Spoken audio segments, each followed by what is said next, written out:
নমস্কাৰ, মই শোভন পৰিয়াল আপোনালোকক মোৰ চেনেললৈ স্বাগতম জনাইছোঁ। যদি আপোনালোকে চেনেলটো ছাবস্ক্ৰাইব কৰা নাই তেনেহ'লে কাইণ্ডলি ছাবস্ক্ৰাইব কৰি দিব অনুৰোধ জনাৰ লগতে ওচৰত থকা বেল আইকনটো ক্লিক কৰি দিব যাতে মই পৰৱৰ্তী ভিডিঅ' বনালে আপোনালোকৰ ইউটিউবলৈ ধুনীয়াকৈ আহি পাই যায়।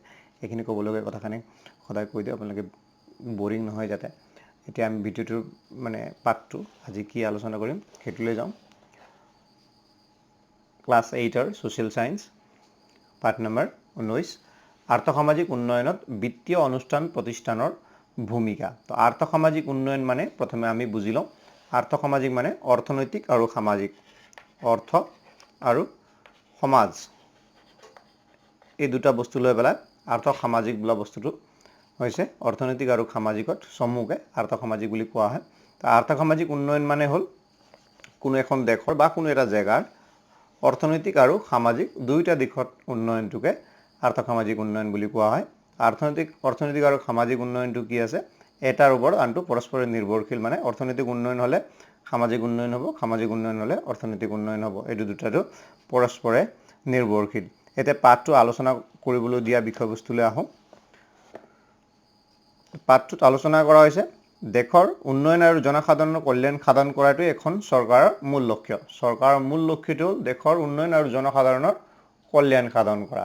এইটো লক্ষ্য হ'ল চৰকাৰৰ। এইটো লক্ষ্য চৰকাৰৰ হ'ব লাগে। দেশ এখনৰ আৰ্থিক উন্নয়ন নিৰ্ভৰ কৰে ঘৰুৱা উৎপাদনৰ বৃদ্ধিৰ ওপৰত। উৎপাদন বৃদ্ধি মানে দেশৰ আয় বৃদ্ধি। এখন দেশৰ মানে কি আয় বৃদ্ধি মানে কি যিটো এতিয়া ঘৰত কি আছে আমাৰ ঘৰত 5,000 টকা যদি ইনকাম আছে আমাৰ আয় হ'ল মুঠতে কিমান 5,000 টকা। এতিয়া কি আছে এইটো বস্তুটো ইয়াতে জনমূৰি আয় আছে, ৰাষ্ট্ৰীয় আয় জনমূৰি আয় সেইটো বস্তুটো কৈ দিছোঁ।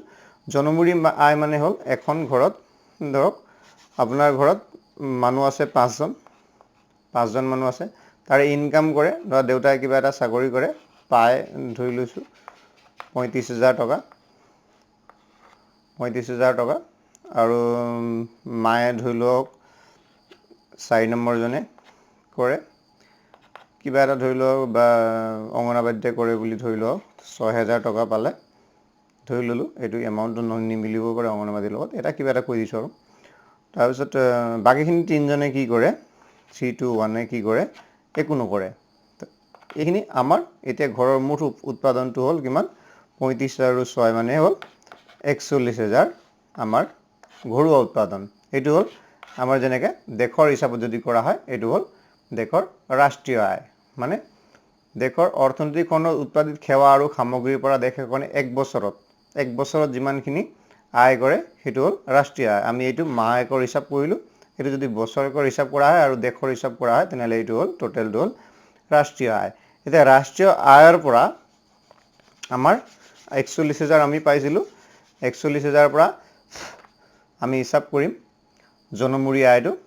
জনমূৰি আয়টো কি বস্তু হয় জনসংখ্যা আৰু ৰাষ্ট্ৰীয় আয়। জনসংখ্যা ধৰক আমি কিমান ধৰিলোঁ জনসংখ্যা 5 আৰু ৰাষ্ট্ৰীয় আয়টো আছিলে কিমান 41,000। এই জনসংখ্যাৰ তুলনাত যিমান হ'ব লাগে সিমান যদি জনসংখ্যা বৃদ্ধি হ'ল ধৰক এক বছৰত আমাৰ ঘৰত জনসংখ্যা কাৰোবাৰ ল'ৰা ছোৱালী জন্ম হৈ গ'ল, এক বছৰত জনসংখ্যা বৃদ্ধি হ'ল 1জন, তো জনসংখ্যা হ'ল 6। কিন্তু ৰাষ্ট্ৰীয় আয় এইটো যদি বাঢ়ি যায় তেনেহ'লে এইটো মিলি যাব পাৰে, আৰু যদি এইটো নাবাঢ়ে এইটো এক বছৰতো 41 হৈ থাকে তেনেহ'লে আমাৰ কি হৈ গ'ল জনমূৰি আয়টো কমি যাব। মানে কি এখন দেশত যদি কাম কৰা মানুহ মানে ইনকাম কৰা মানুহ যদি 100 কোটি আমাৰ ধৰি লওক 120 বা 22 কোটি ধৰি লওক 122 কোটি আমাৰ জনসংখ্যা আছে দেশত, তাৰে 22 কোটিয়ে ধৰি লওক আমি ধৰি লৈছোঁ 22 কোটিয়ে, ইমান মানুহ নাই, 22 কোটিয়ে যদি নিজৰ আয়তকৈ বেছি যদি ইনকাম কৰি সঞ্চয় কৰিব পাৰে ইনকাম কৰে তো এইখিনিৰ পৰাই জনসংখ্যাৰ আমাৰ যিটো জনমূৰি আয়টো নিৰ্ধাৰণ হৈ যায়। কাৰণ কি আমাৰ সকলো মানুহেতো ইনকাম নকৰে, সকলো মানুহে ইনকাম নকৰিলে কি হৈ যায় এইখিনি মানুহে কেৱল আমাৰ জনমূৰি আয় নিৰ্ধাৰণত আচল ছবিটো এইটোৱে হৈ আছে। গতিকে আমাৰ দেশৰ জনমূৰি আয়টো অলপ কমাৰ এইটো এটা কাৰণো সেইটো হয়। পাঠত জনমূৰি আয়টো কেনেকৈ বুজোৱা হৈছে আমি চাই লওঁ। দেশৰ জনসংখ্যা বৃদ্ধিৰ হাৰতকৈ ৰাষ্ট্ৰীয় আয় বেছি হ'লে জনমূৰি আয় বৃদ্ধি পায়। বৰ্ধিত জনমূৰি আয় দেশৰ উন্নয়নৰ গতি ত্বৰান্বিত কৰে মানে জনমূৰি আয় যদি বাঢ়ি যায় তেনেহ'লে গতিটো ত্বৰান্বিত মানে স্পীড হৈ যায় গতিটো তোমালোকে পাই আছে অৰ্থনৈতিক উন্নয়নৰ মৌলিক ব্যৱস্থাসমূহৰ ভিতৰত ৰাস্তা ঘাট দলং গৃহ যাতায়াত যোগাযোগ জলসিঞ্চন খোৱা পানী চিকিৎসালয় বিদ্যালয় অনাময় বিজুলী যোগান টেলিফোন আদিৰ প্ৰদান এইকেইটা হ'ল মৌলিক যিবিলাক আমাক লাগে আমি কিবা এটা কাম কৰিবলৈ এইখিনি বস্তু লাগে যিকোনো কাম কৰিবৰ কাৰণে সকলো মানুহকে এইখিনি বস্তু লাগে কি বস্তু লাগে সেইবিলাক ইনফ্ৰাষ্ট্ৰাকচাৰ বুলি কোৱা হয় বা আন্তঃগাঁথনি বুলি কোৱা হয় বা আধাৰভূত আৱশ্যকতা বুলি হিন্দীত কোৱা হয় সেই মানে আন্তঃগাঁথনি যিটো আন্তঃগাঁথনিতে এইখিনি বস্তু আমাৰ প্ৰথমে লাগিব যিকোনো কাম কৰোঁতে ৰাস্তা ঘাট দলং গৃহ যাতায়াতৰ সুবিধা তাৰপিছত যোগাযোগৰ মাধ্যম জলসিঞ্চন পানীৰ মানে খেতিপথাৰত দিয়া খোৱা পানী চিকিৎসালয় বিদ্যালয় অনাময় ব্যৱস্থা মানে টয়লেট এইবিলাকৰ ব্যৱস্থা বিজুলী যোগান টেলিফোন এইবিলাক যদি হৈ যায় তেতিয়া আমি কিবা এটা এইবিলাক যদি আমাৰ প্ৰথমে আছে তেনেহ'লে আমি বেলেগ কিবা যিকোনো কাম এটা কৰিবৰ কাৰণে এইখিনি বস্তু লাগিব এইখিনি বস্তুটো হ'ল মৌলিক আৱশ্যকতা যিখিনি তো এইখিনি বস্তু হ'ল প্ৰধান তো এইখিনি বস্তু দেখে আমাক দিব লাগে সুবিধাখিনি এই ব্যৱস্থাসমূহে যাক আমি আন্তঃগাঁথনি বুলি জানো উৎপাদন বৃদ্ধিত সহায় কৰে উৎপাদন বৃদ্ধি মানে হ'ল আয়ৰ বৃদ্ধি হোৱা বৰ্ধিত আয় অৰ্থনৈতিক উন্নয়নৰ মাপকাঠি ওপৰত উল্লেখিত ব্যৱস্থাসমূহৰ সুফল সৰ্বস্তৰ মানুহে সমান ভোগ কৰিব পাৰিলে দেশ এখনৰ সামগ্ৰিক উন্নয়ন সম্ভৱ হ'ব পাৰে এতিয়া মই আগতে এই 22 কোটি যিটো ক'লো 22 কোটি মানুহৰ যিটো কথা কৈছিলোঁ এইটো কিতাপত নাই সেই এইটো কথা বুজাবৰ কাৰণে সেইখিনি বস্তু কৈছিলোঁ এতিয়া কি আছে 122 কোটি জনতাৰ ভিতৰত কেৱল 22 কোটিহে যদি উন্নয়নত মানে অৰ্থনৈতিকভাৱে লাভ কৰা সেইখিনিয়ে যদি অংশীদাৰ হয় তেতিয়াহ'লে বাকীখিনি লোক যদি অংশীদাৰিত্ব নকৰে তেনেহ'লে এখন দেশৰ অৰ্থনৈতিক উন্নয়ন মানে সামগ্ৰিক উন্নয়ন যিটো অৰ্থনৈতিক মাত্ৰ নহয় সামগ্ৰিক সকলো ফালৰ পৰা উন্নয়নটো সম্ভৱ হ'ব নোৱাৰে মানে সৰ্বস্তৰৰ মানুহে এই যিখিনি আধাৰভূত আৱশ্যকতাখিনি মানে বেছিক নিডখিনি যি আন্তঃগাঁথনি ইনফ্ৰাষ্ট্ৰাকচাৰখিনি যদি ভোগ কৰিব পাৰে সকলোৱে উৎপাদনৰ ফালে আগবাঢ়ি যাব পাৰে এতিয়া আমাৰ কি আছে প্ৰব্লেমটো সকলো জেগাত আমাৰ কাৰেণ্ট নাথাকে সকলো জেগাৰ ৰাস্তা ঘাট ভাল নহয় সেইখিনি যদি থাকে যিখিনি জেগাত ৰাস্তা ঘাট ভাল নহয় যোগাযোগ নাই বা কাৰেণ্ট নাই কিছুমান জেগাত নেটৱৰ্কৰ প্ৰব্লেম ডাঙৰ তাৰপিছত অনাময় ব্যৱস্থা নাই ৰাস্তা ঘাট নাই দলং নাই গৃহ নাই যাতায়াত নাই যোগাযোগৰ মাধ্যম জলসিঞ্চন মানে খেতি বাতি কৰিবলৈ জলসিঞ্চনৰ ব্যৱস্থা নাই এইখিনি যদি ব্যৱস্থা নাই তেনেহ'লে এইখিনি মানুহে যিখিনি মানুহৰ সেইখিনি ব্যৱস্থা আছে সেইখিনি মানুহৰ লগত ফেৰ মাৰিব নোৱাৰে মানে সেইখিনি মানুহৰ লগত কম্পিটিশ্যন কৰিব নোৱাৰে গতিকে এইখিনি মানুহখিনি সদায় পিছ পৰি গৈ থাকে তো সেইটো কাৰণে যদি সকলোৱে যদি সমান এইখিনি বস্তুখিনি যিবিলাক আন্তঃগাঁথনিখিনি যদি সকলোৱে সমানভাৱে পাই যায় তেতিয়াহ'লে সকলোৱে উন্নতিৰ দিশত সকলোৱে আগবাঢ়িব পাৰে তো মূল বস্তুখিনি এইখিনি বস্তুখিনি প্ৰথমে যোগাৰ আমাক সকলো ফালৰ পৰা চৰকাৰে হওক বা আমি ব্যৱস্থা কৰি মেলি এইখিনি বস্তুখিনি প্ৰথমে যোগাৰ কৰিব লাগিব তেতিয়া আমি তাৰ পিছত যিবিলাক উন্নয়ন সেইখিনি আমি কৰিবলৈ সক্ষম হ'ম অৰ্থনৈতিক উন্নয়ন আৰু সামাজিক উন্নয়ন মানে সামগ্ৰিক উন্নয়ন ইয়াত দুটা ভাগ দিয়া আছে যাক চমুকে আৰ্থ সামাজিক উন্নয়ন বুলি কোৱা এই দুইটা দিশ এটা ওপৰত নিৰ্ভৰশীল আমি আগতে আলোচনা কৰিলোঁ ইয়াৰ যিকোনো এটা অবিহনে উন্নয়নৰ কথা ভাবিব নোৱাৰি আৰ্থ সামাজিক উন্নয়নৰ বাবে চৰকাৰে এখন বিভিন্ন ধৰণৰ কাৰ্যসূচী গ্ৰহণ কৰে তাকে কাৰ্যকৰী কৰে এই ধৰণৰ কাম কৰি জনসাধাৰণৰ ওচৰত চৰকাৰ বিশেষকৈ গণতান্ত্ৰিক চৰকাৰ দায়বদ্ধ ইয়াৰ উপৰি চৰকাৰৰ দ্বাৰা অনুমোদিত স্বীকৃত অন্যান্য সংস্থা যিবিলাকে NGO এইবিলাক অনুষ্ঠান প্ৰতিষ্ঠানসমূহে চৰকাৰ এইখিনি কামত সহায় কৰে তো এইবিলাক কি কৰে ইয়াৰ পাঠৰ যদি আমাৰ দেশৰ ৰাজ্যৰ আৰ্থ সামাজিক উন্নয়নৰ বাবে বিত্তীয় অনুষ্ঠান প্ৰতিষ্ঠানে লোৱা ভূমিকাসমূহ এই পাঠত আমি আলোচনা কৰিম এতিয়া পাঠৰ আলোচনাৰ মুখ্য বস্তুখিনি আমি গম পাই গ'লোঁ এতিয়া ইয়াত কি লিখা আছে বিপদৰ সময়ত মানুহে মহাজনৰ পৰা ঋণ লয় বুলি কোৱা আছে ঋণ ব্যৱস্থাটো কি আপোনালোকে যদি জানা নাই থোৰাতে কৈ দিছোঁ কোনোবা এটাই কি কৰে কিবা যদি কাম কৰিবলৈ আমি আগবাঢ়ো আমাৰ লগত প্ৰথমে কি নাথাকে মূলধন নাথাকে মূলধন এইটো বস্তুটো আমাৰ যদি নাথাকে আমি যিকোনো কাম কৰাৰ আগত এইটো বস্তু প্ৰথমে আমাক লাগে যদি আমি নাথাকে তেতিয়া আমি কোনো কামে কৰিবলৈ আগবাঢ়ি যাব নোৱাৰোঁ মূলধনটো প্ৰথম বেছিক বস্তু হয় যিকোনো আমি যদি স্কুললৈ যাওঁ তেতিয়া পঢ়িবলৈ গ'লেও আমাৰ মূলধন লাগিব বহি লাগিব কলম লাগিব চিলেট লাগিব বেগ লাগিব পানী বটল এটা লাগিব স্কেল লাগিব জেমটি বাকচ এটা লাগিব সেইখিনি বস্তুখিনি সকলোখিনি হ'ল মূলধন এখন দোকান খুলিবলৈ হ'লেও দোকানৰ তাৰ বয় বস্তুখিনি আনিব লাগিব তাৰপিছত দোকান ঘৰটো বনাব লাগিব বা কাৰেণ্ট লগাব লাগিব এইখিনি বস্তু আমাৰ কি সেইখিনি কৰিবৰ কাৰণে আমাৰ কি লাগে পইচা লাগে তো সেইখিনি বস্তু আমি যদি মূলধন হিচাপে প্ৰথমে যদি পাই যাওঁ তেতিয়া আমি যিকোনো কাম কৰিবলৈ আমি আগবাঢ়িব পাৰোঁ তো সকলো মানুহৰ লগত পইচা নাথাকে পইচা নাথাকে গতিকে আমি এই সকলো মানুহে কি কৰিব নোৱাৰে সকলোখিনি কাম আগবঢ়িব নোৱাৰে কামত আগবঢ়িব নোৱাৰে তো মোৰ লগত যদি স্কিল আছে মোৰ যদি কিবা এটা কৰিবলৈ মন আছে বা ইচ্ছা আছে মোৰ যদি কোনোবা এটা কামত দক্ষ মই যদি কাম কৰিব পাৰোঁ তেতিয়াও যদি মূলধন যদি নাথাকে কিন্তু তেনেহ'লে সেই কামটো মই কৰি পেলাই ডাঙৰকৈ সেই কামটো কৰিব নোৱাৰোঁ তো ডাঙৰকৈ সেই কাম কৰিবৰ কাৰণে যদি মই কম্পিউটাৰ সকলোখিনি জানো হাৰ্ডৱেৰখিনি যদি জানো কম্পিউটাৰ হাৰ্ডৱেৰখিনি জনাৰ পিছত মোৰ কি হৈ যায় মই এখন দোকান দিলেহে মোৰ কামটো মই জনাটো আগবঢ়াব পাৰিম যে হাৰ্ডৱেৰ দোকান এখন যদি খুলি দিওঁ তে কম্পিউটাৰ যিবিলাক ৰিপেয়াৰিং এইবিলাক মোৰ লগত আহিব তেতিয়া নতুন নতুন বস্তু আনি পেলাই ৰাখিম মোৰ দোকানৰ পৰাই সেইখিনি বস্তু দি দিম তে সেইখিনি কামখিনি মই আগবঢ়িব পাৰোঁ তো সেইটো কাৰণে কি লাগে প্ৰথমে মোক কমেও 2-3 লাখ মান টকা লাগিব সেই টকাখিনি মই যদি নাপাওঁ আগবঢ়িব নোৱাৰোঁ সেই টকাখিনি এতিয়া মই ক'ৰ পৰা ল'ম আগতে কি চিষ্টেম আছিলে ঋণ লোৱা চিষ্টেম আছিলে মহাজনৰ পৰা মহাজন গাঁৱৰ যিজন মহাজন থাকে মহাজনে কি কৰে ঋণ দিয়ে ঋণৰ বাবদ তেওঁ যিমান বিচাৰে সিমানখিনি তেওঁ সুদ লগাই লৈ লয় তেওঁ 10 টকা 100 টকাৰ 10 টকা প্ৰতি মাহত বঢ়াই দিব লাগে বা কিছুমানে 5 টকা 3 টকা মানে কোনো লিমিট নাথাকে তেওঁৰ মুখত যিমানখিনি আহে আমাৰ অসুবিধা বুজি পেলাই তেওঁ যিমান ল'ব পাৰে সিমান ঋণৰ সুদ হিচাপে আমাক লৈ ল'ব পাৰে এনেধৰণে ধাৰ দিয়াৰ ব্যৱস্থাৰ আৰম্ভ প্ৰথমে কাবুলৰ পৰা যিবিলাক লোক আহিছিল কাবুলৰ পৰা লোকসকলে কি কৰিছিল মোটা অংকৰ ঋণ দিছিল আৰু মোটা অংকৰ সিহঁতে কি কৰিছিল সুদ লৈছিল বা বিয়াজ যিটো কয় ইন্টাৰেষ্ট যিটো কয় সেইটো লৈ পেলাই কি কৰিছিল সুদত পইচা দিছিল আৰু পইচা দিয়াৰ পিছত কি হয় যে সেই মালিকৰ যেতিয়া কোনবা মালিকে 100 টকা আমাক পইচা দিলে 100 টকা দিলে কি হৈ যাব ধৰি লৈছে 100 টকাটো মানে ইমান ধাৰ নলয় আগতে 100 টকা ধাৰ ল'ব লগা হৈছিল 100 টকা পইচা দিলে 100 টকা পইচাটো এক মাহত কিমান হৈ যায় তেওঁ যদি 2 টকাকেও যদি দি দিয়ে 102 টকা হৈ যায় 102 টকা যদি এক মাহত আমি পৰিশোধ নকৰো নেক্সট মাহত 102 টকাৰ বিয়াজ লাগি যায় তো নেক্সট মাহত যদি দিব নোৱাৰো 104 টকাৰ বিয়াজ লাগি যায় সেইখিনি কৰোতে লাষ্টত এই বস্তুটোৱে মূলধনটোৱে হৈ যাব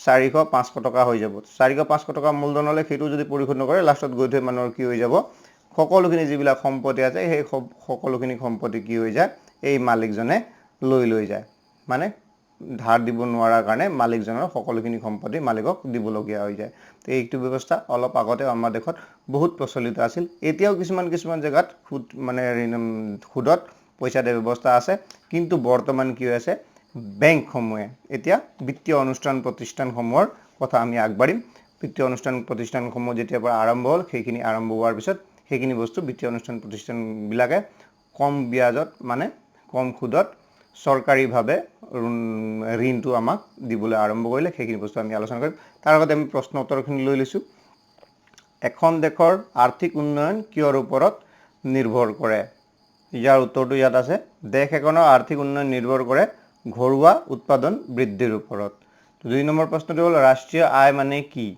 ৰাষ্ট্ৰীয় আয় মানে এখন দেশৰ বিভিন্ন অৰ্থনৈতিক খণ্ডসমূহৰ উৎপাদিত সেৱা আৰু সামগ্ৰীৰ পৰা দেশখনে এবছৰ যিমানখিনি আয় লাভ কৰে সেইখন দেশৰ ৰাষ্ট্ৰীয় আয় বুলি কোৱা হয় জনমূৰি আয় বৃদ্ধি হলে কি হয় জনমূৰি আয় বৃদ্ধি হলে কি হয় সামগ্ৰিকভাৱে দেশৰ অৰ্থনৈতিক যিটো সবল হয় আৰু লগতে দেশৰ কি হৈ যায় উন্নয়নৰ গতিটো স্পিড হৈ যায় ত্বৰান্বিত হৈ যায় এইটো বস্তু ইয়াত লিখা আছে কৰবাত বৰ্ধিত জনমূৰি আয় দেশৰ উন্নয়নৰ গতি ত্বৰান্বিত কৰে এইটো ইয়াৰ উত্তৰটো হ'ল উৎপাদন বৃদ্ধিৰ ফলত কি বৃদ্ধি পায় উৎপাদন বৃদ্ধিৰ ফলত আয় বৃদ্ধি পায় উৎপাদন বৃদ্ধি মানে হ'ল আয় বৃদ্ধি হোৱা উৎপাদন বৃদ্ধিৰ ফলত আয় বৃদ্ধি পায় ধাৰে দিয়া টকাৰ বিনিময়ত ব্যৱসায়ীয়ে কি আদায় কৰে ধাৰে দিয়া টকাৰ বিনিময়ত ব্যৱসায়ীসকলে কি আদায় কৰে সুদ আদায় কৰে তো সুদ আদায় কৰে ইয়াত লিখা আছে মোটা অংকৰ নওতাসকলৰ পৰা মোটা অংকৰ সুদ আদায় কৰে এইটো বস্তুটো আমি পালো এতিয়া আমি নেক্সট পাতৰ যি বিত্তীয় অনুষ্ঠান প্ৰতিষ্ঠানসমূহৰ বিষয়ে আলোচনা কৰিম বিত্তীয় অনুষ্ঠানৰ মূল বিষয়বস্তুটো হৈছে বেংক দেশৰ আৰ্থসামাজিক উন্নয়নৰ বাবে চৰকাৰী আৰু ব্যক্তিগতভাৱে গঠন কৰা বিভিন্ন বিত্তীয় অনুষ্ঠানৰ ভিতৰত হৈছে বেংক হৈছে আটাইতকৈ উল্লেখযোগ্য আৰু গুৰুত্বপূৰ্ণ অনুষ্ঠান আৰু মানে ভৰসেমান বুলি ক'ব পাৰি এইটো অৰ্থনৈতিক উন্নয়নৰ বাবে কিছুমান মৌলিক সা-সুবিধাৰ প্ৰয়োজন হয় যিবোৰ সা-সুবিধা বেংকে যোগান ধৰিব পাৰে কিছুমান বেংকে নিৰ্ধাৰিত নীতি নিয়মৰ ভিত্তিত সমাজৰ সকলো শ্ৰেণীৰ নাগৰিকক ইয়াৰ গ্ৰাহক হোৱাৰ সুবিধা প্ৰদান কৰে মেক্সিমাম বেংকে এইটো প্ৰদান কৰে কিন্তু কিছুমান বেংক এনেকুৱা আছে যিবিলাক বেংকে কেৱল এক শ্ৰেণীৰ লোককে সুবিধা প্ৰদান কৰে সেইখিনি বেংক আমাৰ ইফালে গাঁৱত আমি দেখিবলৈ নাপাম বা চহৰতো সেইখিনি বেংক কেৱল কিছুমান বেংক থাকে য'ত মানে কেৱল ফেক্টৰী কিটা কোম্পানী কিটাকে লোন দিয়াৰ ব্যৱস্থা বা তেনে গ্ৰাহকসকলকে একাউণ্ট খোলাৰ ব্যৱস্থা তেনেকুৱা কৰাও বেংক থাকে গ্ৰাহকসকলক সঞ্চয়কাৰী বা আমানতকাৰীও বুলি কোৱা হয়। তেওঁলোকে নিজৰ ধন বেংকত সঞ্চয় কৰে। সঞ্চয়ৰ প্ৰতি আগ্ৰহ জন্মাবলৈ বেংকে কি কৰে, সঞ্চয়ৰ সুদ দিয়ে, তাৰ বিভিন্ন আঁচনি আগবঢ়ায়। এইখিনি বস্তু বেংকে কৰে, সেইখিনি বস্তু আমি জানো। গ্ৰাহকক সঞ্চিত ধন বেংকে জনসাধাৰণৰ বিভিন্ন কাৰণত ঋণ হিচাপে আগবঢ়ায়। বেংকৰ ইনকামৰ চ'ৰ্চটো মূল চ'ৰ্চটো হ'ল ঋণ দিয়া। মানে কি কৰে, বেংকত পইচা কেনেকৈ বাঢ়ে। এতিয়া আমি ধৰি লওক বছৰত যদি কোনোবা মানুহে কি কৰে, এক বছৰত যদি 10,000 টকা যদি বেংকত থৈ দিয়ে, 10,000 টকা যদি বেংকত থৈ দিয়ে, তেওঁ কি হৈ যাব, বিয়াজ হিচাপে তেওঁ কিছুমান টকা বৃদ্ধি হৈ যায়। মাৰ্চ মাহত বা ডিচেম্বৰ মাহত তেওঁলোকে কি কৰে, ইণ্টাৰেষ্ট দি দিয়ে। তো ইণ্টাৰেষ্ট দিয়াৰ ফলত মানুহৰ পইচাখিনি বৃদ্ধি পাই যায়। 10,000 টকাৰ 500 টকা বাঢ়ি যাব পাৰে এক বছৰৰ মূৰত যদি এক বছৰ ৰখা হয়। তো এইটো বস্তুটো ক'ৰ পৰা ইনকাম কৰে, সেইটো বস্তুটো ইনকাম কৰে বেংকে ঋণ দি পেলাই। মানে আমি কোনোবাই ৰামে ইয়াত থ'লে পইচাটো, ৰামে থ'লে, তো ৰহিমে কি কৰিলে বা যদুমধু হৰিয়ে কি কৰিলে, ঋণ ল'লে। ঋণ হিচাপে ৰহিমে বা যদুমধুৱে ল'লে পইচাটো, ৰাম হৰি মধুৱে ইয়াত থ'লে। সেইখিনি বস্তুৱে পইচাটো ইয়াক বেংকে কি কৰি দিয়ে, ঋণ হিচাপে দি দিয়ে। আৰু ইয়াৰ পৰা তেওঁ 700 টকা ইনকাম কৰে আৰু ৰামক 500 টকা দি দিয়ে। মানে বেংকৰ লাভটো হ'ল 200 টকা। তেনেকৈ বেংক ছিষ্টেমটোৱে কাম কৰে। এনেদৰে বেংকে সঞ্চয়কাৰী আৰু বিনিয়োগকাৰীৰ মাজত এক যোগসূত্ৰ স্থাপন কৰে। সঞ্চয়কাৰী আৰু বিনিয়োগকাৰীৰ মাজত বেংকে কি কৰে, এটা যোগসূত্ৰ স্থাপন কৰে, মানে লিংক এটা ৰাখি দিয়ে। সঞ্চয়কাৰী এটা আৰু এটা বিনিয়োগকাৰী, মানে ঋণ লোৱাটো আৰু জমা থোৱাটো দুটাৰ মাজত এটা যোগসূত্ৰ স্থাপন কৰে। এই বিধি ব্যৱস্থা সুৰক্ষিত আৰু নিৰ্ভৰযোগ্য। কোনো ধৰণৰ গ্ৰাহক বেংকৰ পৰা কেতিয়াও প্ৰতাৰিত নহয়। তো এইখিনি বস্তু আমি ইয়াত চালোঁ। ইয়াত ক'বলগীয়া বস্তু ইমানখিনি নাই। তো বেংকে কি কৰে, প্ৰয়োজন সাপেক্ষে মানুহক মানে কিবা এটা ৰাখি পেলাই তাৰ লোন দি দিয়ে। তাৰ বিৰুদ্ধে বেংকে ব্যৱস্থা সম্পূৰ্ণ বিশ্বাসযোগ্য মানুহৰ ঋণ প্ৰদান কৰি আৰ্থিকভাৱে সচ্ছল আৰু কাৰ্যক্ষম হোৱাত প্ৰেৰণা যোগায়। মানুহে যদি কিবা এটা মূলধনৰ কথাটো আমি আলোচনা কৰিছিলোঁ, মূলধন বেংকে আমাক বৰ্তমান বেংকে মূলধন দিয়ে। তাৰ বাবে বেংকত কিবা এটা বিশ্বাসটো, মানে কিবা এটা ৰাখিব লাগিব, মৰ্টগেজ বুলি কোৱা হয় তাক, মানে কিবা এটা ৰাখিব লাগিব। তো সেইখিনি বিনিময়ত বেংকে মানে কেতিয়াবা কি কৰি দিয়ে, এইখিনি আমাৰ মানুহৰ কাৰণে হৈ গৈছে। মানুহে কি কৰে, পইচা কেতিয়াবা ঘূৰাই নিদিয়ে বেংকক। তো সেইকাৰণে বেংকে মৰ্টগেজ থোৱাৰ ব্যৱস্থা কৰে। যদি আমি পইচা সময়মতে ঘূৰাই নিদিওঁ, বেংকে আমি যিখিনি বস্তু আমি ধাৰ হিচাপে এটা বন্ধক হিচাপে ৰাখিছোঁ, সেইখিনি বস্তু বেংকে লৈ পেলাই নিলাম কৰিব পাৰে। সেইকাৰণে বেংকত কিবা মৰ্টগেজ থোৱাৰ ব্যৱস্থা আছে। মৰ্টগেজ থ'লেহে বেংকে ঋণ দিয়াৰ ব্যৱস্থা আছে যিটো। তো কোনো ধৰণৰ গ্ৰাহক বেংকৰ পৰা কেতিয়াও প্ৰতাৰিত নহয়। পাঠৰ আগছোৱাত উল্লেখ কৰা মহাজন বা ক্ষুদ্ৰ ব্যৱসায়ীসকলে ঋণ দিয়াৰ নামত মানুহক শোষণ কৰা বিভিন্ন উপায় অৱলম্বন কৰে। আনকি শিক্ষিত লোকসকলে এনেকুৱা প্ৰবঞ্চনাৰ পৰা হাত সাৰি নাযায়। তো বেংকে সেইখিনি বস্তু আমাক সুবিধা মতে দি দিয়ে। তো প্ৰয়োজন সাপেক্ষে ব্যক্তি আৰু সমাজৰ স্বাৰ্থত ঋণৰ বাবদ ধাৰ্য কৰা সুদৰ পৰাও ৰেহাই দি মানুহক উৎপাদনমুখী কামত জড়িত কৰাৰ দায়িত্ব বেংকে পালন কৰে। এতিয়াও বেংকে, আমিও দেখিছোঁ যে এতিয়া কিবা আঁচনি আহিছে যে 2 লাখ টকা কিবা যদি প্ৰয়োজন হৈ যায়, আমি দেখাব লাগিব 2 লাখ টকালৈকে বেংকে পইচা দি দিয়ে।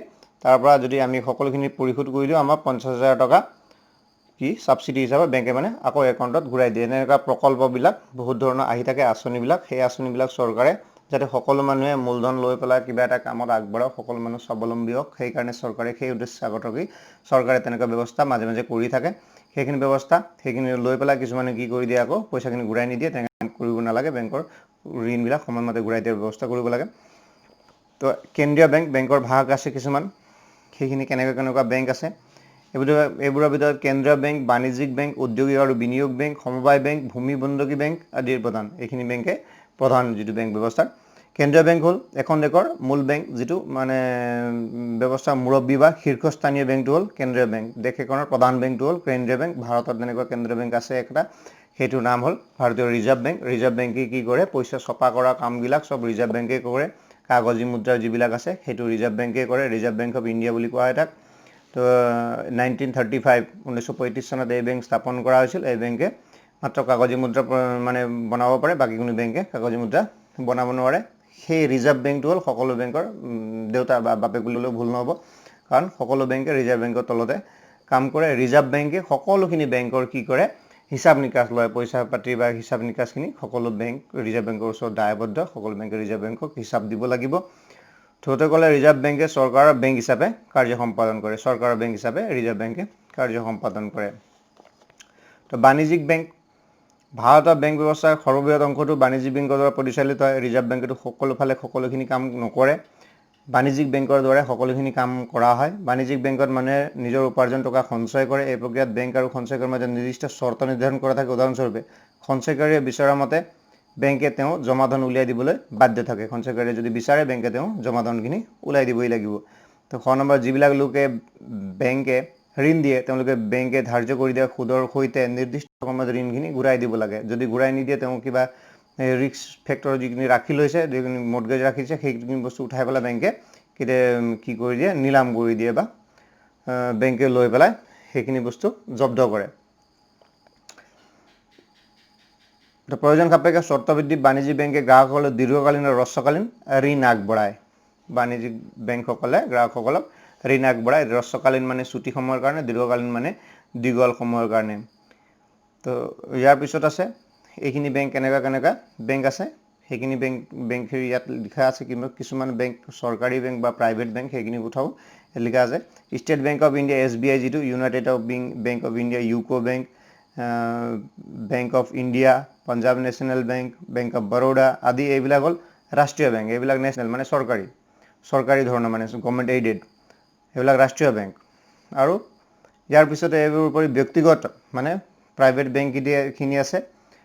বাণিজ্যিক বেংকসমূহ দেশৰ অৰ্থনৈতিক উন্নয়ন, এইবিলাক বেংকেও দেশৰ অৰ্থনৈতিক উন্নয়নত মানে নিজৰ ভূমিকা গ্ৰহণ কৰে। এইবিলাক হ'ল ICICI bank, HDFC bank, Kotak Mahindra bank, তাৰপিছত বন্ধন বেংকো আহিছে। এইবিলাক বেংকে কি কৰে, সেইবিলাক বেংক প্ৰাইভেট বেংক, সেইবিলাক বেংকেও বিত্তীয় অনুষ্ঠান, এইবিলাকো একোটা বিত্তীয় অনুষ্ঠান। তো এইবিলাকে কি কৰে, অৰ্থনৈতিক উন্নয়নত এই বেংকসকলেও বহুতখিনি সহায় কৰে। এই বেংকৰ একাউণ্ট খুলিব পাৰি চলিত হিচাপত, সঞ্চয় হিচাপত আৰু স্থিৰ হিচাপত, তিনিটা মানে কাৰেণ্ট একাউণ্ট, ছেভিং একাউণ্ট আৰু ফিক্সড একাউণ্ট যিটো খোলা হয়, সেই তিনি ধৰণৰ একাউণ্ট খুলিব পাৰি। বাণিজ্যিক বেংকসমূহে সঞ্চয়কাৰীয়ে জমা দিয়া সঞ্চয় ভিত্তিক সমাজৰ বিভিন্ন শ্ৰেণীৰ লোকলৈ, যেনে কৃষক, উদ্যোগপতি, কাৰিকৰ আদি ব্যক্তিসকলক ঋণৰ যোগাৰ দি আৰ্থসামাজিক উন্নয়নত বহুত মানে অৰিহণা আগবঢ়ায়। ইয়াৰ পিছত আছে ঔদ্যোগিক আৰু বিনিয়োগ বেংক। এইবিলাক ঔদ্যোগিক বেংকটোৱে কি কৰে, মুখ্যতঃ মানে ফেক্টৰীবিলাক, কোম্পানীবিলাকক তেওঁলোকে ঋণবিলাক দি দিয়ে ডাঙৰ মানে দীঘল সময়ৰ কাৰণে। কাৰণ প্ৰথমে ঋণ দি পেলাই এক মাহত কোম্পানীৰ পৰা পইচাটো ল'ব নোৱাৰে, কাৰণ কোম্পানী প্ৰথমে বঢ়াব লাগিব, তাৰপিছত ইনকাম কৰিব লাগিব, বহুত সময় লাগি যায়। গতিকে দীৰ্ঘকালীন ঋণ প্ৰদান কৰে। ঔদ্যোগিক বিনিয়োগ আৰু বিনিয়োগ বেংকৰ মূল উদ্দেশ্য হ'ল দেশৰ ঔদ্যোগিক উন্নয়ন কৰা। এই বেংকসমূহে উদ্যোগ খণ্ডলৈ দীৰ্ঘকালীন ঋণ আগবঢ়ায়, মানে দীঘলীয়া সময়ৰ কাৰণে ঋণ আগবঢ়ায়। উদ্যোগৰ বাবে যন্ত্ৰপাতি, কল কব্জা, কাৰখানা আদি ক্ৰয় আৰু স্থাপন কৰিবলৈ দীৰ্ঘম্যাদী ঋণৰ প্ৰয়োজন। ঔদ্যোগিক বেংকে ঋণৰ যোগাৰ ধৰি দেশৰ উদ্যোগ বিকাশত সহায় কৰে আৰু ফলস্বৰূপে দেশৰ অৰ্থনৈতিক উন্নয়নৰ পথ সুচল হয়। গতিকে দেশৰ অৰ্থনৈতিক উন্নয়নত উদ্যোগিক বেংকসমূহৰো মানে বহুতো হাত আছে। সমবায় বেংক, এই বেংকৰ প্ৰধান উদ্দেশ্য হৈছে সুদত দুখীয়া খেতিয়ক, শিপিনী, ক্ষুদ্ৰ উদ্যোগপতি আদিলে উৎপাদনমূলক কামৰ বাবে ঋণ যোগান ধৰা। সমবায় বেংকটো কি বস্তু, এই বেংকসমূহে কি কৰে, সুদৰ এটা গোট থাকে সমবায় গোট, সমবায় হিচাপে কাম কৰে। সমবায়ে কি কৰে, মানুহৰ কোনখিনি মানুহক কিমানখিনি ঋণ দিব পাৰি সেইখিনি চালি জাৰি চাই মেলি সেইখিনি মানুহক, বিশেষকৈ দুখীয়া লোকসকলক মানে সৰু সৰু ঋণবিলাক দিয়ে। প্ৰায় 70জন, আমাৰ দেশৰ প্ৰায় 70% লোকটো খেতিয়ক, আমি জানোৱেই, কৃষিৰ লগত জড়িত। গাঁৱৰ মহাজনবিলাকৰ পৰা ঋণ লওঁতে সুদৰ হাৰ বেছি। গতিকে এই বেংকসমূহে কি কৰে, মহাজনৰ কবলৰ পৰা কৃষকক ৰক্ষা কৰিবলৈ আৰু কৃষকৰ মাজত মিতব্যয়িতা আৰু আত্মনিৰ্ভৰশীলতাৰ ভাৱ যোগাই দিবলৈ। মিতব্যয়ী মানে হ'ল কম খৰচী, মানে প্ৰয়োজন মতেহে খৰচ কৰা ব্যক্তি যিসকল, তাকে মিতব্যয়ী বুলি কোৱা হয়। আত্মনিৰ্ভৰ মানে নিজৰ ওপৰত নিৰ্ভৰশীল ভাৱ যোগাই তুলিবলৈ গাঁৱতে কৃষি ঋণ সমবায় সমিতি পতা হয়। সমবায় বেংকে কৃষকসকলক হ্ৰস্বম্যাদী ঋণ আগবঢ়ায়, কৃষি ক্ষেত্ৰত উৎপাদন বৃদ্ধিত সহায় কৰে। সমবায় বেংকসমূহে কৃষকসকলক ছুটি সময়ৰ কাৰণে ঋণ আগবঢ়ায়, যেনে 3 মাহ, 10 মাহ, 25 মাহটো দীৰ্ঘকালীন হৈ যাব, 18 মাহ তেনেকুৱাও ঋণ আগবঢ়ায়। ভূমি বন্ধকী বেংক, ভূমি বন্ধকী বেংকে খেতিয়কসকলে ভূমি বন্ধকীৰ বিপৰীতে দীৰ্ঘকালীন ঋণ আগবঢ়ায়। ভূমিৰ মাটি গোটেইখিনি কাগজ পাতি জমা দিব লাগে, তেতিয়া সেই বেংকে ঋণ দি দিয়ে, দীৰ্ঘকালীন ঋণ দি দিয়ে। ৰাষ্ট্ৰীয় কৃষি আৰু গ্ৰাম্য উন্নয়ন বেংক, এইটো নাবাৰ্ড বুলি কোৱা হয়। এইটো নাবাৰ্ডটো কি কৰে, সকলো বেংকৰ লগতে জড়িত। দেশৰ কৃষি আৰু গ্ৰাম্য উন্নয়নৰ লক্ষ্য আগতকে আমাৰ চৰকাৰে 1982 চনত ৰাষ্ট্ৰীয় কৃষি আৰু গ্ৰাম্য উন্নয়ন বেংক নামৰ এটি বিত্তীয় প্ৰতিষ্ঠান স্থাপন কৰে। এই বেংকে সকলো প্ৰকাৰৰ ঋণ, কৃষি ঋণৰ লগতে গ্ৰাম্য উন্নয়নৰ বাবে বিভিন্ন আঁচনি প্ৰকল্প আদিৰ বাবে ঋণ যোগান ধৰে। এই ঋণসমূহ হ্ৰস্বকালীন 18 মাহৰ বাবে আৰু দীৰ্ঘকালীন 25 বছৰৰ বাবে আগবঢ়োৱা হয়। সমবায় বেংক, ভূমি উন্নয়ন বেংক, আঞ্চলিক গ্ৰামীণ বিকাশ বেংক, বাণিজ্যিক বেংকসমূহ নাবাৰ্ডে ঋণ প্ৰদান কৰে। গ্ৰামীণ ঋণ সৰবৰাহৰ বাবে নাবাৰ্ডে ভাৰতীয় ৰিজাৰ্ভ বেংকৰ প্ৰতিনিধি হিচাপে কাম কৰে। তো নাবাৰ্ডে কি কৰে, সকলো বেংকৰ পৰাই ঋণ প্ৰদান কৰি দিবলৈ সুবিধা কৰি দিছে। বেংকক কি অনুষ্ঠান বুলি কোৱা হয়? প্ৰশ্ন উত্তৰ চাওঁ। বেংকক বিত্তীয় অনুষ্ঠান বুলি কোৱা হয়। আধুনিক অৰ্থব্যৱস্থাৰ কিহৰ ভূমিকা অন্যতম? বেংকৰ ভূমিকা বা বিত্তীয় অনুষ্ঠান প্ৰতিষ্ঠানৰ ভূমিকা অন্যতম। উৎপাদনৰ কাৰণে উৎপাদনকাৰীক কিহৰ প্ৰয়োজন? উৎপাদনৰ কাৰণে উৎপাদনকাৰীক ঋণৰ প্ৰয়োজন বা মূলধনৰ প্ৰয়োজন। ইয়াত কিতাপত কি লিখা আছে চাওঁ। ইয়াতে আছে, অৰ্থনৈতিক ক্ষেত্ৰসমূহৰ অন্তৰ্গত বিভিন্ন খণ্ডসমূহৰ গুণগত বিকাশৰ বাবে উৎপাদনকাৰীৰ প্ৰয়োজন হয় বৃহৎ পৰিমাণৰ পুঁজি বা মূলধনৰ। আমি কৈছিলোঁ মূলধন বা ঋণৰ প্ৰয়োজন, আল্টিমেটলি কথাটো হ'ল মূলধনেই হয়, গতিকে মূলধনৰ প্ৰয়োজন উৎপাদনকাৰীক। ইয়াৰ পিছৰ প্ৰশ্ন আছে, কাগজী মুদ্ৰা কি বেংকে ছপা কৰে? কাগজী মুদ্ৰা ৰিজাৰ্ভ বেংকে, কেন্দ্ৰীয় ৰিজাৰ্ভ বেংক আমাৰ যিটো ভাৰতীয় ৰিজাৰ্ভ বেংকে ছপা কৰে। বেংকে কাৰ মাজত যোগসূত্ৰ স্থাপন কৰে? বেংকে সঞ্চয়কাৰী যিজনে জমা কৰে আৰু বিনিয়োগকাৰী যিজনে বিনিয়োগ কৰে, এই দুজনৰ মাজত মানে দুই প্ৰকাৰৰ ব্যক্তিসকলৰ মাজত যোগসূত্ৰ স্থাপন কৰে। সঞ্চয়কাৰী আৰু বিনিয়োগকাৰীৰ মাজত যোগসূত্ৰ স্থাপন কৰে। উত্তৰ পূব পৰিষদৰ কাৰ্যালয় ক'ত অৱস্থিত? এইটো শ্বিলঙত অৱস্থিত। ইয়াত আমি পঢ়া নাই এতিয়ালৈকে, পঢ়িম তলত পাই যাম। উত্তৰ পূব পৰিষদ NEC বুলি কোৱা হয়। অসম, মেঘালয়, অৰুণাচল প্ৰদেশ, ত্ৰিপুৰা, নাগালেণ্ড, মণিপুৰ, মিজোৰাম, ছিকিম আদিক লৈ উত্তৰ পূব পৰিষদ।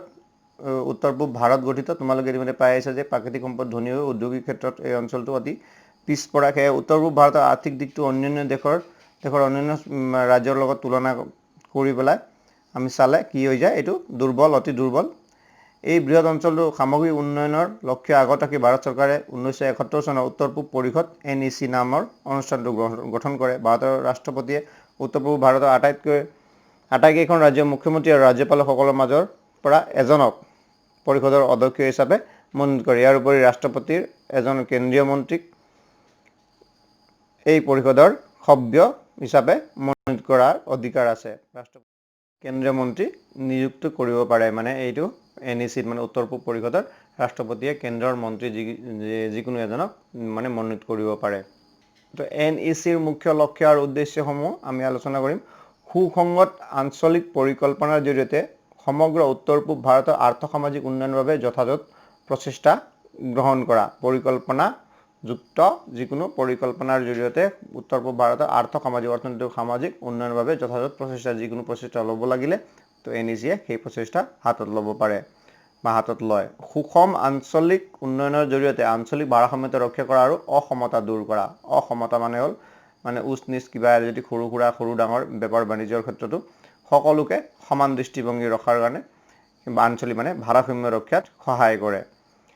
উত্তৰ পূব ভাৰতৰ ৰাজ্যবিলাকৰ মাজত সহযোগিতা, সুসংগত প্ৰচেষ্টা আৰু ঐক্য বৃদ্ধি কৰা। উত্তৰ পূব ভাৰতৰ যিখিনি ৰাজ্য আছে সেই সকলোখিনিৰ উন্নয়নৰ কাৰণে সুসংগত প্ৰচেষ্টা মানে ঐক্যতা, একতা বৃদ্ধিত আৰু এটাই আনটোৰ লগত সহযোগিতাৰ যিটো বাতাবৰণ সেইটো সৃষ্টি কৰাটো উত্তৰ পূব মানে NECৰ উত্তৰ পূব পৰিষদৰ লক্ষ্য।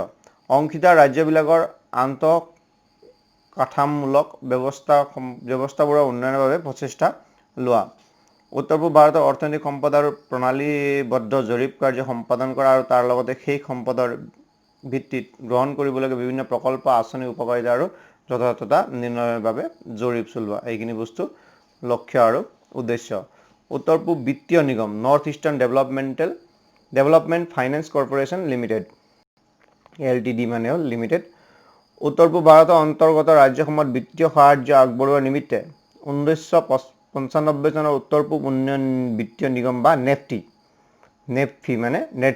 নেটফি মানে যিটো উত্তৰ পূব উন্নয়ন বিত্তীয় নিগম, সেইটো প্ৰতিষ্ঠানটো স্থাপন কৰা হৈছিল। নেটফি বুলি কোৱা যিটো চমুকৈ। ইয়াৰ প্ৰধান কাৰ্যালয় গুৱাহাটীত অৱস্থিত। এইখিনি বস্তুটো মনত ৰাখিব লাগে। নেটফিৰ প্ৰধান কাৰ্যালয়টো ক'ত অৱস্থিত? গুৱাহাটীত অৱস্থিত। এইখিনি বস্তু, এই চমু বস্তুখিনি যিকোনো ক্ষেত্ৰত পিছত ভৱিষ্যতে যিকোনো পৰীক্ষা সৰু প্ৰশ্ন হিচাপে আহি যাব পাৰে, সেইখিনি বস্তু মনত নাথাকিব পাৰে। গতিকে এইখিনি বস্তুটো মনত ৰাখিব লাগে।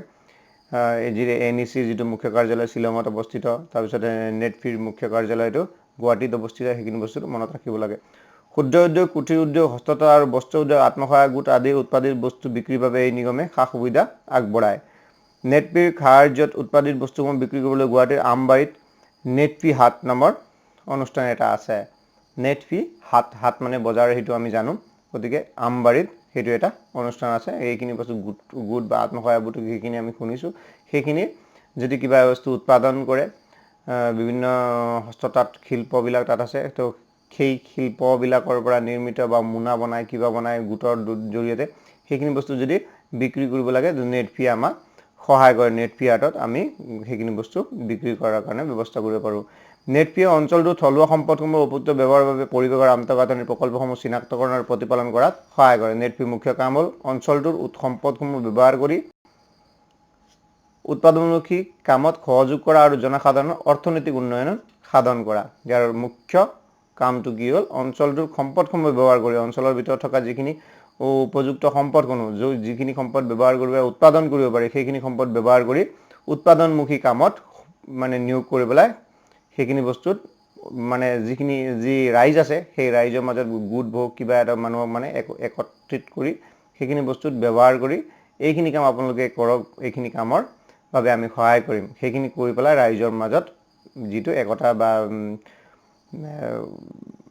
ৰাইজৰ যিখিনি সজাগতা শব্দটো নোহোৱাৰ কাৰণে অলপ ৰখিলোঁ সজাগতা বৃদ্ধি কৰিব পাৰে ৰাইজক আৰু সজাগতা বৃদ্ধি কৰি সেইখিনি বস্তু উৎপাদনমুখী কামত কেনেকৈ নিয়াব পাৰি সেইখিনি ৰাইজক কৈ মেলি মানুহক আগবঢ়াব পাৰে বিত্তীয় দিশত উত্তৰ পূব ভাৰতৰ মাটি আৰু জলবায়ুৰ ভিন্নতাই নানা ধৰণৰ উদ্ভিদ আৰু প্ৰাণীৰ বাসভূমি গঢ়ি তুলিছে বিভিন্ন জাতীয় ঔষধি আৰু সুগন্ধি গছ গছনিৰে ইয়াৰ বনাঞ্চল ভৰি আছে ইয়াৰ জলবায়ুৰ বজাৰৰ লগত খাপ খুৱাই বহুতো মূল্যৱান উদ্ভিদ ঔদ্যোগিক শস্য হিচাপে খেতি কৰি বিভিন্ন কৃষি উদ্যোগ গঢ়াৰ পৰিৱেশ সৃষ্টি কৰাটো নেটফিয়ে গুৰুত্ব দিয়ে মানে নেটফিয়ে আল্টিমেটলি কাম কি কৰে যিখিনি বস্তু ইয়াত আছে ধৰক কিবা এটা বস্তু ইয়াত চাহপাত আছে ধৰক চাহপাতত সেই চাহপাতৰ ব্যৱস্থাটো চাহপাত উৎপাদিত চাহপাতখিনি ক'ত কেনেকৈ আপোনালোকে উৎপাদিত চাহপাত ইয়াত আছেই কেনেধৰণে চাহপাত উৎপাদন কৰিলে ইয়াৰ পৰা ধুনীয়া ভাল চাহপাত ওলায় বা গ্ৰীণ টি এইবিলাক কেনেকৈ কৰিব পাৰি যিখিনি বস্তু বজাৰত বিক্ৰী হৈ যায় বা যিখিনি বস্তু বজাৰত ডিমাণ্ড আছে সেইখিনি বস্তুৰ আমাৰ সম্পদ কি আছে সেই সম্পদৰ মাজৰ সেই সম্পদৰ পৰা কিখিনি বস্তু ওলাই পেলাই অৰ্থনৈতিকভাৱে লাভৱান হ'ব পাৰি সেইখিনি বস্তুত ৰাইজক সজাগতা সৃষ্টি কৰাৰ কাৰণে নেটফিয়ে কাম কৰে আল্টিমেটলি কথাটো সেইটো ইয়াৰ ভিতৰত আছে হস্ততাঁত শিল্প কুটিৰ শিল্প মীন পালন আদি গোটেইখিনি বস্তু চাই নেটফিয়ে এই অনুষ্ঠানত যদি মানুহক ঋণ প্ৰদানো কৰা হয় ৰেহাই হাৰৰ সূত্ৰত মানে ঋণ প্ৰদান কৰা হয় তো নেটফিৰ ইমানে আছে ইয়াৰ লগতে এইটো চাই লওঁ নেটফিয়ে উত্তৰ পূব ভাৰতৰ অৰ্থনৈতিক উন্নয়নৰ বাবে ক্ষুদ্ৰ বিত্তীয় আঁচনি মাইক্ৰ' ফাইনেন্স স্কিম জৰিয়তে মহিলাসকলক স্বনিৰ্ভৰশীল কৰি গঢ়ি তুলিবৰ বাবে অহৰ্নিশে চেষ্টা চলাই আছে আত্মসহায়ক গোটসমূহ এই প্ৰচেষ্টাৰে সুফল আত্মসহায়ক গোটসমূহ নেটফিৰ দ্বাৰা পৰিচালিত হয় বৰ্তমান এই অঞ্চলৰ অৰ্থনৈতিক উন্নয়নৰ শক্তিশালী কাৰক হিচাপে আত্মসহায়ক গোটসমূহে যথেষ্ট মৰ্যাদা লাভ কৰিছে আত্মসহায়ক গোট কি বস্তু সেইটো চমুকৈ ইয়াত আলোচনা কৰা হৈছে আত্মসহায়ক গোটৰ বিষয়ে আমিতো বহুতখিনি জানোৱেই আত্মসহায়ক গোট হৈছে একে ঠাইৰে স্ব ইচ্ছাই গোট খোৱা জনসাধাৰণৰ এটা থোপ বা গোট যিসকল আৰ্থিকভাৱে সচ্ছল নহয় মানে আৰ্থিকভাৱে যিসকল আগবঢ়া নহয় সেই মানুহখিনি একলগ হৈ পেলাই কিবা এটা সংগঠিত হৈ পেলাই কৰাটো হ'ল আত্মসহায়ক গোট মানে নিজে নিজৰ সহায় কৰা আত্মসহায়ক মানে সাধাৰণতে 10 পৰা 20 জন সদস্যক লৈ এনে ধৰণৰ গোট গঠন কৰিব পাৰি এই গোটৰ মুখ্য লক্ষ্য হৈছে গোটৰ সদস্যসকলৰ দৰিদ্ৰতা দূৰীকৰণৰ অৰ্থে সমূহীয়া উদ্দেশ্য আগত লৈ এক গোট হৈ কাম কৰাৰ প্ৰয়াস আৰ্থিকভাৱে পিছপৰা আৰু কৰ্মসংস্থান নোহোৱা শ্ৰেণীৰ লোকে এই ধৰণৰ গোট গঠন কৰি বেংক নেটফি আদি বিত্তীয় অনুষ্ঠানৰ পৰা ঋণ লাভ কৰে এতিয়া কি আছে বেংকসমূহে বা নেটফিয়ে কি কৰে এজন মানুহক ঋণ দিবৰ কাৰণে তেওঁ কিবা এটা বস্তু মৰ্টগেজ হিচাপে সকলোখিনি বস্তুতে মৰ্টগেজ হিচাপে থোৱা হয় পাৰ্সোনেল লোন মানে নিজৰ কাৰণে যদি কিবা এজন মানুহ যদি লোন লৈ লয় বা ঋণ লৈ লয় তেতিয়া তেওঁ কি লাগিব কিবা এটা বস্তু মৰ্টগেজ হিচাপে প্ৰথমে বেংকক দিব লাগিব যদি গোট হিচাপে কিবা এটা লোন বা ঋণ লৈ লয় তেতিয়া কি হিচাপে পাৰ্সোনেল যিখিনি বস্তু আমাৰ যদি ঘৰত কিবা এটা বস্তু আছে গৰু আছে পথাৰ আছে মাটি আছে সেইখিনি বস্তু বেংকক মৰ্টগেজ হিচাপে থব নালাগে তো গোটক বেংকে কি কৰে লোন দিয়ে বিশ্বাস কৰে গোটলে বহুতখিনি মানুহ থাকিব তাত তো সকলো মানুহে মিলি পেলাই যিকোনো এটা উন্নয়নমূলক কামত পইচাখিনি নিয়োগ কৰি পেলাই সকলোৰে বিকাশ হ'ব পাৰে তাৰ কাৰণে বেংকে কি কৰে সেইটো উদ্দেশ্য লৈ পেলাই বেংকে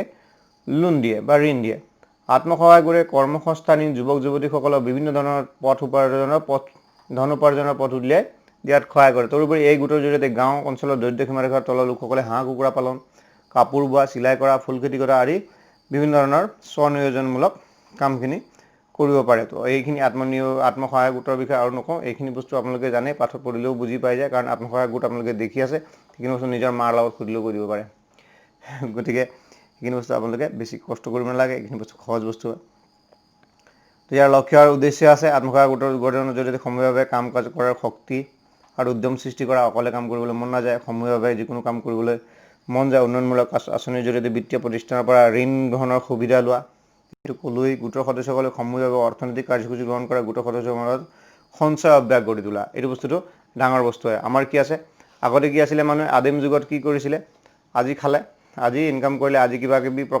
এটা প্ৰকাৰে কিবা এটা গোট খোৱালে কিবা এটা ফল মূল বা শস্য আনিলে তো ৰাতি কি কৰিলে সেইটো বস্তুটো খাই দিলে পিছদিনাৰ কাৰণে যোগাৰ কৰি নথলে পিছদিনা আকৌ ৰাতিপুৱা ওলাই যায় কিবা কিবি খাই পেলাই ৰাতিটোৰ কাৰণে লৈ আহে খাই দিয়ে সেইটো বস্তুটো আগতে কি আছিলে তেনেকৈ চলিছিলে মানে ইনকাম কৰে আৰু খায় তো লাহে লাহে মানুহে জানিবলৈ ধৰিলে কাইলৈ যাতে কষ্ট নাপায় সেইকাৰণে অলপ সঞ্চয় কৰি অলপখিনি খাই পেলাই অলপখিনি সঞ্চয় কৰি ভঁৰালত থবলৈ আৰম্ভ কৰিলে সেইটো বস্তুটো মানুহ হিচাপে কৰা বস্তু হয় বাকীখিনি জীৱ জন্তুৱে তেনেকুৱা কামখিনি মানে সকলো জীৱ জন্তুৱে নকৰে সঞ্চয় কাইলৈ কাৰণে সঞ্চয় কৰি নথয় আজি বহুত বেছিকৈ খাই দি পেলাই মানুহে কি কৰে কিন্তু আজি অলপ কমকৈ খাই হ'লেও কাইলৈৰ কাৰণে ৰাখি থয় কাইলৈ অসুবিধা আছে কাইলৈ মানে সুবিধা নহ'বও পাৰে যাবলৈ গতিকে সেইটো বস্তুটো আমাৰ যিটো টকা পইচাও ডেইলি ইনকাম কৰা লোকসকলে যেনে আজি হাজিৰা কৰিলে 200 টকা পালে সেই 200 টকাটো সন্ধিয়া যদি সকলোখিনি বস্তু আনি পেলাই খাই দিয়ে কাইলৈৰ কাৰণে এটকাও নাবাচে কাইলৈ যদি কিবা কাৰণত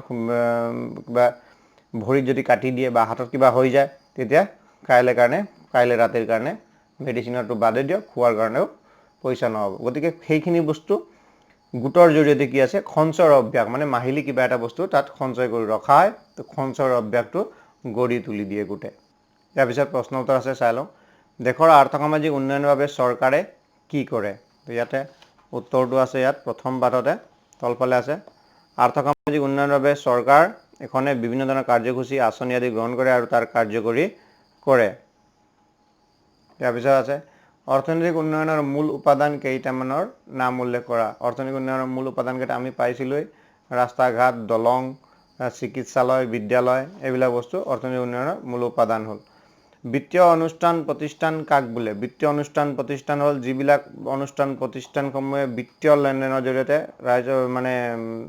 ৰাইজসকলৰ সুবিধা বা সহায় কৰে সেইবিলাক হৈছে বিত্তীয় অনুষ্ঠান প্ৰতিষ্ঠান তো কিতাপত লিখা ধৰণে আমি উত্তৰ চাম ইয়াত আছে শিক্ষা স্বাস্থ্য যাতায়াত যোগাযোগ আদিৰ দৰে গুৰুত্বপূৰ্ণ ব্যৱস্থাৰ লগতে বিত্তীয় ব্যৱস্থাটো ইয়াত প্ৰতিফলন ঘটিল ফলস্বৰূপে ব্যৱস্থাৰ অধীনত গঢ় লৈ উঠিল আৰু বিত্তীয় অনুষ্ঠান প্ৰতিষ্ঠান যাক আমি বিত্তীয় অনুষ্ঠান প্ৰতিষ্ঠান বুলি জানো তো বিত্তীয় অনুষ্ঠান প্ৰতিষ্ঠান মানে হ'ল এই উত্তৰটো কিতাপত অলপ নিমিলাৰ কাৰণে লিখি দিছোঁ চৰকাৰৰ সকলো বিত্তীয় কাম কাজ আৰু সঞ্চয়কাৰীৰ ধন সঞ্চয় আৰু বিনিয়োগকাৰীক ঋণ দিয়াৰ বাবে বা ঋণ দিয়াৰ উদ্দেশ্যে গঠিত অনুষ্ঠানবোৰকেই বিত্তীয় অনুষ্ঠান প্ৰতিষ্ঠান বোলে আকৌ পঢ়ি দিছোঁ চৰকাৰৰ সকলো বিত্তীয় কাম কাজ আৰু সঞ্চয়কাৰীৰ ধন সঞ্চয় আৰু বিনিয়োগকাৰীক ঋণ দিয়াৰ বা ঋণ প্ৰদানৰ উদ্দেশ্যে বা ঋণ দিয়াৰ বাবে গঠিত অনুষ্ঠানবোৰকেই বিত্তীয় অনুষ্ঠান প্ৰতিষ্ঠান বোলে তো নেক্সট প্ৰশ্ন আছে বেংকে কৰা দুটা উল্লেখযোগ্য কামৰ উদাহৰণ দিয়া উল্লেখযোগ্য কাম বেংকে এটা হ'ল ধন সঞ্চয় কৰে আৰু এটা হ'ল গ্ৰাহকক ঋণ দিয়ে দুটা কামটো বেংকৰ সেইটোৱে হয় আমাৰ দেশৰ কেন্দ্ৰীয় বেংকক কি নামেৰে জনা যায় আমাৰ দেশৰ কেন্দ্ৰীয় বেংকক ৰিজাৰ্ভ বেংক অফ ইণ্ডিয়া নামেৰে জনা যায় নেটপেৰ সাহায্যত উৎপাদিত সামগ্ৰীসমূহ ক'ত বিক্ৰী কৰা হয় এইটো নেটপি হাট যিটো নেটপি হাট আমি পাইছিলোঁ ইয়াতে আছে কিতাপত নেটপি হাট তো নেটপি হাটত কি কৰা হয় আমাৰ যিবিলাক সামগ্ৰীখিনি আছে সেই সামগ্ৰীখিনি বিক্ৰী কৰা হয় এইটো আছে। উৎপাদিত বস্তু সামগ্ৰী বিক্ৰী কৰিবলৈ গুৱাহাটীৰ আমবাৰীত নেটফিয়াৰ্ড নামৰ এটা অনুষ্ঠান আছে, তাতে বিক্ৰী কৰা হয়। ইয়াৰ পিছৰ প্ৰশ্ন হৈছে আৰ্থসামাজিক উন্নয়নত বাণিজ্যিক বেংকসমূহৰ অৱদান। আৰ্থসামাজিক উন্নয়নত বাণিজ্যিক বেংকসমূহৰ অৱদান যথেষ্ট আছে। সেইখিনি অৱদানখিনি আমি অলপ সময় আগত আলোচনাও কৰিলোঁ। উত্তৰ পূব ভাৰতৰ অৰ্থনৈতিক বিকাশৰ উত্তৰ পূব পৰিষদ আৰু উত্তৰ পূব বিত্তীয় নিগমৰ ভূমিকা, সেইখিনি বস্তু ইয়াতে আছে, মিলাই পেলাই অলপ লিখিলে হৈ যাব। খালি পাঠটো অলপখিনি পঢ়ি পেলাই লিখি দিলে, তাৰ পৰা চমুকৈ লিখিব লাগে, বেছিকৈ লিখিব নালাগে। বহলাই আলোচনা বুলি ক'লেও মানে আধা পাঠ আৰু আধা পাঠ মিলাই পেলাই লিখিলে হৈ যাব এইটো বস্তুটো। আৰু আধা পাঠতকৈ অলপ বেছি লিখিব লাগে। আৰ্থসামাজিক উন্নয়নত বাণিজ্যিক বেংকসমূহৰ অৱদান, বাণিজ্যিক বেংকসমূহ তাত লিখা আছে, সেইখিনিৰ ভিতৰত পঢ়ি পেলাই যোনখিনি আৱশ্যক বুলি ভাবা সেইখিনি লিখিলে ভুল নহ'ব। আত্মসহায়ক গোট গঠনৰ লক্ষ্য আৰু উদ্দেশ্যসমূহ সেইখিনি লিখি দিয়া আছে। 6টা যিটো লক্ষ্য আৰু উদ্দেশ্য আছে সেইখিনি লিখি দিলে হৈ যাব। ইয়াতে আছে, এই তলত আছে 6টা লক্ষ্য আৰু ইয়াত 4টা আছে, পিছফাল 2টা এইটো ওপৰত আছে। সেইখিনি লক্ষ্য আৰু উদ্দেশ্য আমি পালোৱেই। সমূহ টোকালিকা, সমবায় বেংক, নাবাৰ্ড, কেন্দ্ৰীয় বেংক, আত্মসহায়ক গোট সেইখিনি বিশেষকৈ পইণ্ট বনাই দিয়া আছে। সেইখিনি সমূহ টোকা লিখিবলৈ অসুবিধা নহ'ব যেন লাগে মোক। অশুদ্ধ আৰু অশুদ্ধ নিৰ্ণয় কৰা। বৰ্ধিত জনমূৰি আয়ে দেশৰ উন্নয়নত অন্তৰায়ৰ সৃষ্টি কৰে। বৰ্ধিত জনমূৰি আয়ে দেশৰ উন্নয়নত বাধাৰ সৃষ্টি কৰে বুলি ইয়াত লিখা আছে। বৰ্ধিত জনমূৰি আয়ে দেশৰ উন্নয়নত বাধাৰ সৃষ্টি নকৰে, সেইটো ভুল হয়। ঔদ্যোগিক আৰু বিনিয়োগ বেংকে উদ্যোগ খণ্ডলৈ দীৰ্ঘকালীন ঋণ আগবঢ়ায়। ঔদ্যোগিক বেংকে নিশ্চয় দীৰ্ঘকালীন ঋণ আগবঢ়াব লাগিব, কাৰণ আমি বুজিছিলোঁ যে বহুত দিন লাগিব বেংক এটা বনাই পেলাই, কিবা উদ্যোগ এটা বনাই পেলাই তাৰ পৰা ইনকাম কৰিবলৈ। আত্মসহায়ক গোটে কেন্দ্ৰীয় বেংকত ছেভিং বেংক একাউণ্ট খুলিব লাগে, কেন্দ্ৰীয় বেংকত নহয়। কেন্দ্ৰীয় বেংকত একাউণ্ট খুলিব নোৱাৰে, বাণিজ্যিক বেংকত খুলিব লাগে, গতিকে এইটো ভুল। নেটফিৰ মুখ্য কাৰ্যালয় শ্বিলঙত অৱস্থিত। নেটফিৰ মুখ্য কাৰ্যালয় শ্বিলঙত অৱস্থিত নহয়, এইটো NECৰ মুখ্য কাৰ্যালয়, উত্তৰ পূব পৰিষদৰ মুখ্য কাৰ্যালয় শ্বিলঙত অৱস্থিত। নেটফিৰ মুখ্য কাৰ্যালয় গুৱাহাটীত অৱস্থিত, এইটো ভুল হয়। ইয়াত শুদ্ধ চিন দিয়া আছে, আমি চাই লওঁ। নেটফিৰ মুখ্য কাৰ্যালয়টো আমি ক'ত পাইছিলোঁ? গুৱাহাটী আমবাৰীত এইটো নেটফি গুৱাহাটীত অৱস্থিত। ইয়াত লিখা আছে আমবাৰীত এইটো নেটফি হাট আছে। এইটো বেলেগৰ কিতাপ হয়, সেইকাৰণে ইয়াত অলপ ভুল হ'ব পাৰে। আৰ্থিকভাৱে স্বচ্ছল লোকসকলে আত্মসহায়ক গোটৰ সদস্য হ'ব পাৰে। আৰ্থিকভাৱে স্বচ্ছল লোকসকলৰ কাৰণে আত্মসহায়ক গোট নহয়, গতিকে এইটো ভুল। তো এইখিনি বস্তু ইয়াত আছে প্ৰকল্প। তোমালোকৰ ওচৰত যিকোনো এটা বেংকলৈ তাত 18 বছৰ অনুৰ্ধৰ লোকৰ বাবে একাউণ্ট খুলিবলৈ কি নিয়ম পালন কৰিব লাগে জানি লোৱা। তোমাৰ অঞ্চলৰ আত্মসহায়ক গোটলৈ গৈ তেওঁলোকৰ কাৰ্যকলাপ মন কৰা, গোটটোৰ বাৰ্ষিক কাম কাজ, সঞ্চয়, লাভালাভ আদিৰ ওপৰত বিৱৰণ লিখা। এইটো বস্তুটো ধ্যান দিবা। এইটো বস্তুটো শিকিব লাগে। এইটো বস্তুটো মানে কি, কেনেকুৱা চলি আছে। নিজৰ মা বা দেউতাৰ আত্মসহায়ক গোট আছে, হিচাপ কৰিবলৈ সকলোৱে নাজানিবও পাৰে। যদি নাজানে তোমালোকে এইটো হিচাপখিনি কৰি পেলাই চাব পাৰিবা, কিখিনি কিমান হৈছে, ইমান টকা জমা হৈছে। কেতিয়াবা তাত অলপ হিচাপৰ খেলি মেলি হৈ থাকে, সেইখিনি বস্তু নিজে অলপ ইণ্টাৰেষ্ট লৈ গ'লে সেইখিনি বস্তু আমি হিচাপটো পাব পাৰিম আৰু নিজে সজাগ হ'ব পাৰিম। আৰু মা বা দেউতাসকলৰ যিসকলে নাজানে তেখেতসকলকো আমি শিকাব পাৰিম। গতিকে প্ৰকল্পটো ইমানেই। ভিডিঅ'টো শেষলৈকে চোৱাৰ বাবে আপোনালোকক ধন্যবাদ। পাৰিলে ভিডিঅ'টো বন্ধুসকলৰ মাজত শ্বেয়াৰ কৰিব, আৰু কিবা যদি ক'বলগীয়া আছে কমেণ্ট কৰিব, আৰু ভিডিঅ'টো ভাল পালে লাইক কৰিব। ধন্যবাদ, নমস্কাৰ।